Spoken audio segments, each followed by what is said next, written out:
Coup de tonnerre en Côte d'Ivoire, les avocats de Guillaume Soro exigent l'exécution par le président Alassane Ouattara de l'ordonnance de la Cour africaine des droits de l'homme et des peuples dans les meilleurs délais.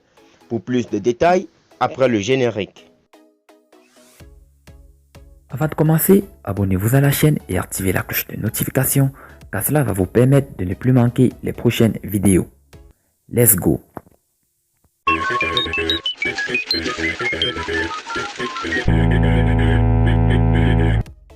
Les avocats du président de Génération et Peuple Solidaire de Guillaume Soro ont exigé dans une déclaration adressée au président Alassane Ouattara le 27 avril 2020 l'exécution de l'ordonnance de la Cour africaine des droits de l'homme et des peuples du 22 avril 2020 dans les meilleurs délais et au plus tard le 22 mai 2020, a appris un journaliste d'Ivoire Business. Ci-dessous, le texte intégral de leur courriel dont Ivoire Business a eu copie.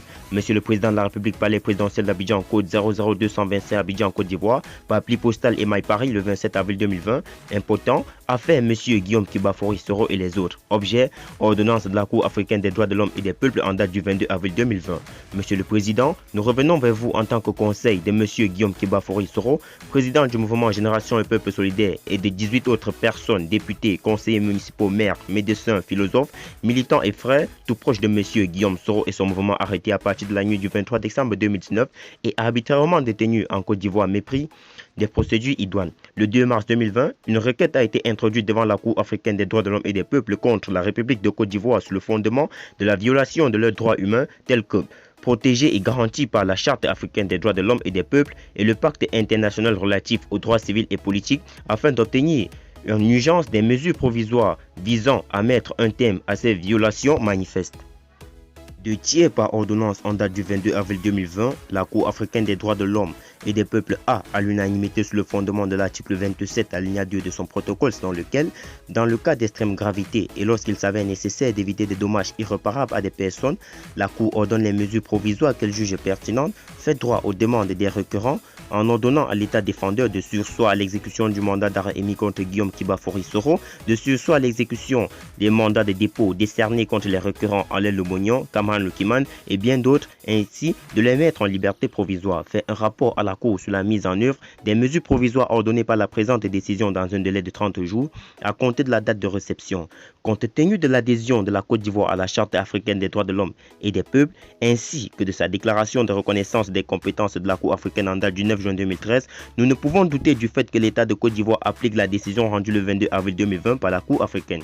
Néanmoins, nous avons pu prendre connaissance des déclarations du porte-parole du gouvernement selon lesquelles le gouvernement n'a pas de commentaire à faire sur cette décision. Les procédures internes restent en cours.